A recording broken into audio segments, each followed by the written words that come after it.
নারী জন্মসূত্রে কারোর কন্যা, ধর্মসূত্রে কারোর পত্নী, আর কর্মসূত্রে কারোর মা। আমাদের মনে এই ছবি আঁকা রয়েছে একজন নারীকে নিয়ে, তাই না? একটা অতুলনীয় ভূমিকা রয়েছে নারীদের আমাদের জীবনে, আর নারী ছাড়া আমরা কিছুই নই। কিন্তু অধিকার, সেখানে আমরা একটা ভুল করে বসি।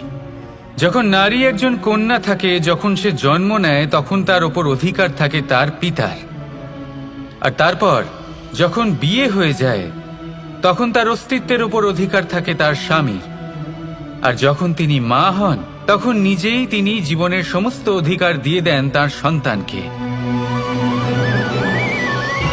কিন্তু আমরা কি কখনো এটা ভেবেছি এই জীবন হলো তার নিজের? যে নারী সবার কল্যাণ করছেন, তার জীবনের অধিকারও তার কাছেই থাকা উচিত, তাই না? তার নিজের জীবনের সিদ্ধান্ত সে নিজেই নিতে পারেন, নিজেই নিজের ভাগ্যের রচয়িতা হতে পারেন। আর এর জন্য আমাদের নিজেদের পাল্টাতে হবে, দৃষ্টিভঙ্গি পাল্টাতে হবে।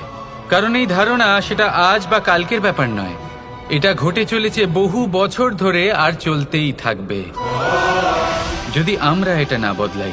আর এটা তখনই সম্ভব হবে যখন আমরা নিজেদের মধ্যে পরিবর্তন আনব। তাই আজকের পর থেকে, এই মুহূর্ত থেকে, কোনো নারীর ওপর অকারণ অধিকার স্থাপনের আগে সহস্রবার ভেবে দেখবেন। কারণ যখন নারী নিজের অধিকার কেড়ে নিতে বাধ্য হবেন, তখন শুধু এবং শুধুমাত্র বিনাশই ঘটবে। রাধা রাধা।